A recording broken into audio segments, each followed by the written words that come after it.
જાગ્યા ત્યારથી ભાગ્યાના એક નવા વિડીયોમાં તમારા બધાનું ફરીથી સ્વાગત કરું છું. અમે લોકો અત્યારે આવેલા છીએ અમેરિકાના વોશિંગ્ટન સ્ટેટમાં.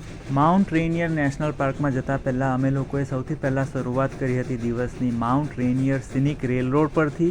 આ જગ્યા ફક્ત 20 મિનિટ દૂર આવેલું છે, જે એન્ટ્રન્સ છે ત્યાંથી માઉન્ટ રેનિયર નેશનલ પાર્કની.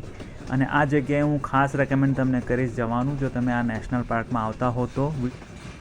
વિડીયોની લિંક નીચે ડિસ્ક્રિપ્શનમાં આપી દઈશ, તો આ વિડીયો પૂરો થાય પછી તમે એ વિડીયો જોઈ લેજો. બધી ડિટેલ તમને મળી જશે કે આ ટ્રેનમાં કઈ રીતે તમારે જર્ની કરવાની છે. હવે ચાલો જઈએ અને માણીએ આપણે અમેરિકાના 5મા નંબરના નેશનલ પાર્કમાં માઉન્ટ રેનિયર નેશનલ પાર્ક. અમે લોકો અહીંયા એન્ટ્રન્સ પર આવી ગયા છીએ. Have you print and sign your name in the gray box above the barcode, please? આ નેશનલ પાર્ક છે તે સિએટલ વોશિંગ્ટનથી 54 માઇલ્સ દૂર આવેલું છે અને તમે પોર્ટલેન્ડ ઓરેગનથી આવતા હોય તો લગભગ 150 માઇલ્સ જેટલું ડિસ્ટન્સ છે.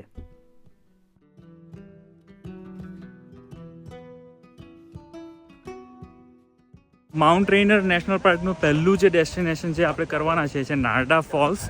અહીંયા આગળ એ લોકો નવા રોડનું કન્સ્ટ્રક્શન કરે છે એટલે બધું બંધ કરેલું છે, એટલે અમને પાર્કિંગમાં થોડીક તકલીફ થઈ. જો આ રીતે આખો પાર્કિંગનો એરિયા લોકોએ ક્લોઝ કરેલો છે, એટલે રસ્તા પર સાઈડ ઉપર પાર્કિંગ કરેલું છે. આખો એરિયા પાર્કિંગનો છે, પણ અત્યારે આ નવો રોડ બને છે એટલે બધું બંધ છે અહીંયા આગળ.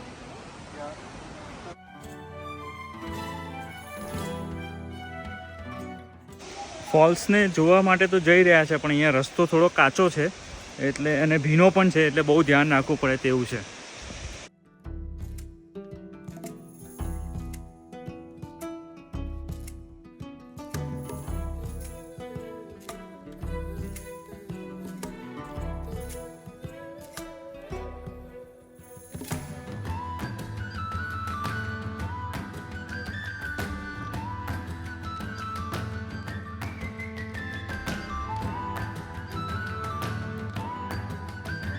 આ જે એરિયા છે આ પાર્કનો તેને પેરાડાઇઝ એરિયા કહેવાય છે અને અમે લોકો જઈ રહ્યા છીએ સ્કાય લાઇન ટ્રેલમાં. આ પેરાડાઇઝ ટ્રેલ્સ છે, અહીંયા આગળ ઘણી બધી ટ્રેલ્સ છે, પણ આપણે જવાના છીએ આ મર્ટેલ ફોલ્સ જોવા માટે અને એના માટે આપણે લેવી પડશે અહીંયાથી આ ટ્રેલ.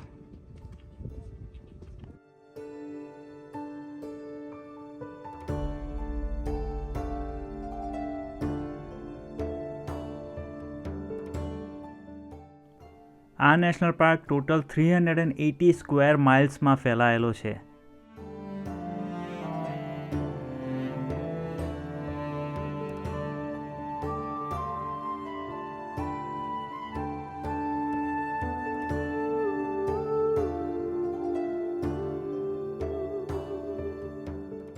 અહીંયા આગળ તમારે ધ્યાને રાખવાનું છે, આવો ને તો આખો ઢાળવાળો રસ્તો છે, આ રીતનો ઉપર સુધી જાય છે.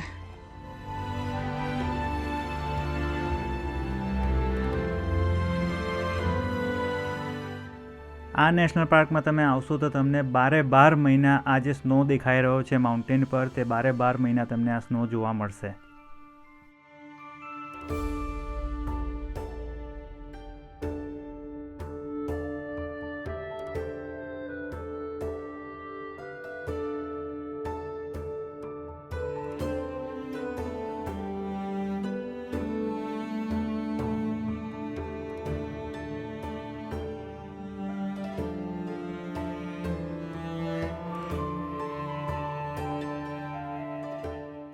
એકચ્યુઅલીમાં સ્વિટ્ઝરલેન્ડમાં આવી ગયા હોય તેવી ફિલિંગ આવી રહી છે. એટલો બ્યુટીફુલ નજારો છે. Highly recommend this fall, mortal false. તો મિત્રો, ઘણા લોકો ફોલ જોવા માટે અહીંયા આ લાઈન આપેલી છે અને ક્રોસ કરીને આ બાજુ જાય છે, ત્યાં ઊભા રહે છે અને ત્યાંથી ફોટા પડાવતા હતા. મેં એ લોકોનો વિડીયો નથી લીધો, પણ આવો અખતરો ક્યારેય કરવો ના જોઈએ. એટલે જગ્યા બતાવવાનો પર્પઝ એ જ હતો કે તમારી લાઈફ વધારે અગત્યની છે. આવા અખતરા ના કરવાના હોય કે ફોલનો ફોટો લેવા માટે તમે એકદમ નજીક પહોંચી જાઓ અને પછી તમે પોતે જ ફોલ થઈ જાઓ. Life is more important.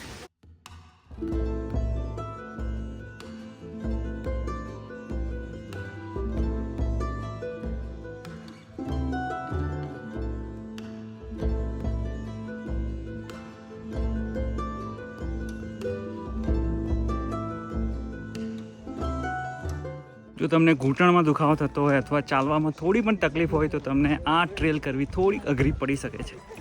Alright, હું અપડેટ આપું છું. મારી ફેમિલી મેમ્બર જે આવ્યા છે મને અપડેટ આપવા કીધું છે વિડીયોમાં. થોડીક અઘરી નહીં પણ બહુ અઘરી પડી શકે છે. તો પ્રોગ્રામ એવો બનેલો છે, મારી પાછળ તમને દેખાય છે વિઝિટર સેન્ટર. તો ત્યાં જઈને જો ડચ બ્રોની કોફી મળતી હોય તો તે પીવી છે, અથવા તો આઈસ્ક્રીમ મળતું હોય તો આઈસ્ક્રીમ ખાવાનો પ્રોગ્રામ બનેલો છે. Let's go and check it out કે મળે છે કે લેટ્સ ગો અને ચેક ઇટ આઉટ કે ત્યાં આગળ મળે છે કે નહીં કોફી અથવા તો આઈસ્ક્રીમ.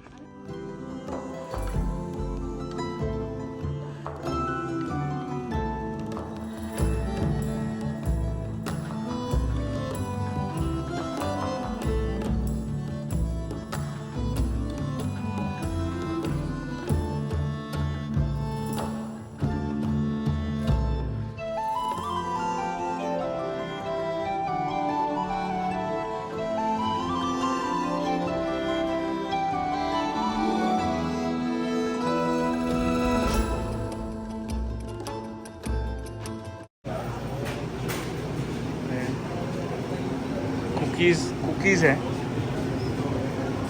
पिज़्ज़ा तो नहीं खाना है.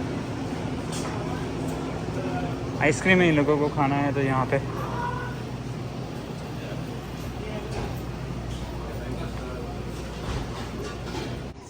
ઓલરાઈટ, તો આઈસ્ક્રીમ લઈ લીધું છે અને આ કંઈક કોફી મને કોઈ દિવસ ટ્રાય નથી કરી મેં, પણ પ્લસ ટ્રાઈટ અને જોઈએ કેવી લાગે છે. આ બે વસ્તુ મળી છે અહીંયાથી. આ કોફી સ્વાદમાં ખૂબ જ કડવી અને ખૂબ જ વિચિત્ર ટેસ્ટ હતો, એટલે આની અંદર થોડું ક્રીમ નાખીને મિક્સ કરીને જોઉં છું અને જોઈએ કે સ્વાદ બદલાય છે કે નહીં. હોપફુલી ટેસ્ટ થોડો સારો થશે. એટલે હમણાં જે કોફી તમને બતાડી એમાં અમે ક્રીમ નાખ્યું છતાં પણ કોફી સારી બની નહીં, એટલે આખી કોફી પછી ટ્રેશમાં નાખી દેવી પડી.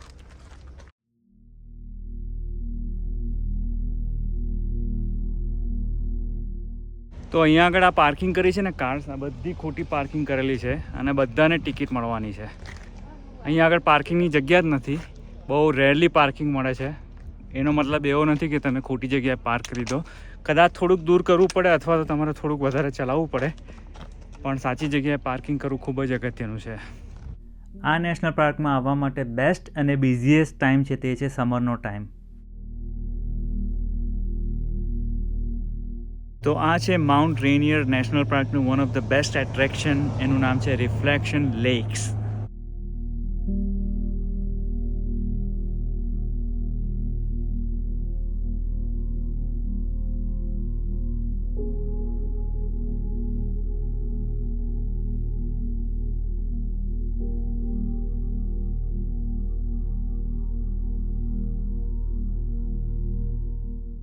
એવરી ટાઈમ હું આવા કોઈ નેશનલ પાર્કમાં આવું તો મનમાં એવું જ થાય કે હજી એક નેશનલ પાર્ક કરવો છે.